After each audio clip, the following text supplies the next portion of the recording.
Le projet a commencé avec un appel à projet de l'Agenda 21, la ville de Carouge, en fait, pour les 10 ans. C'était un membre de l'association Zero Waste Switzerland qui a soumis le projet Carouge Zéro Déchet. Ce projet-là a été soutenu par vote populaire, je pourrais dire, et nous avons été très ravis de ce choix parce que finalement la question des déchets est extrêmement sensible, importante. Avec des campagnes de ce type-là, on peut vraiment avoir un impact important sur le quotidien.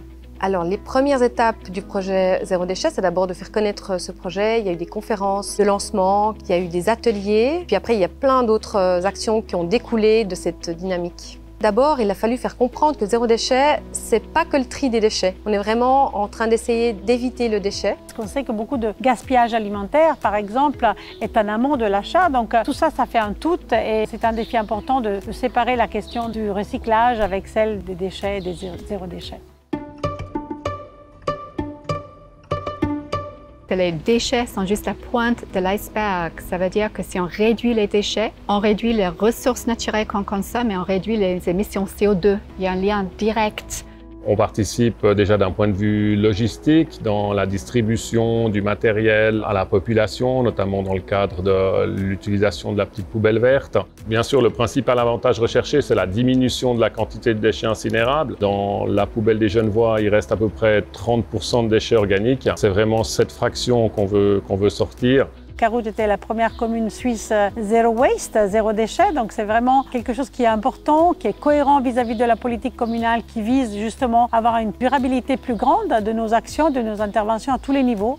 On a fait beaucoup d'activités différentes. On a aussi fait les programmes de coaching. Ça veut dire qu'il y avait 20 familles qui ont été coachées pendant 6 mois. La première fois qu'on a fait, il y avait une réduction de 63% en moyenne. Sinon, cette année, beaucoup sur le compost pour essayer que tout le monde commence à trier ses déchets de cuisine. Des autocollants dans les magasins, des autocollants sur les poubelles, alors avec des gestes zéro déchet, des rallyes enfants. Alors, beaucoup de choses différentes qu'on a mis en place. Il y a beaucoup d'avantages à mettre en place une démarche zéro déchet. D'abord, pour les individus, on peut améliorer son empreinte environnementale. On peut faire des économies. On a souvent les produits qui sont meilleurs pour la santé. On soutient l'économie locale.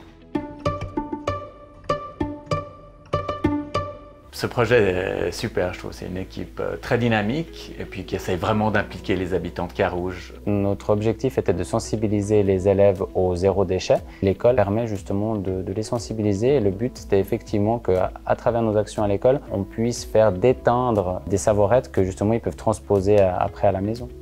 Le coaching zéro déchet, c'est un accompagnement. Je trouve qu'on a pris l'habitude. C'est complètement resté, c'est-à-dire du moment où on voit qu'on a un tel impact sur la production de ses propres déchets, on y prend goût, on peut faire des choses pour la planète. C'est très contraignant, mais qu'il va bien falloir y arriver pour sauver notre petite planète, quoi.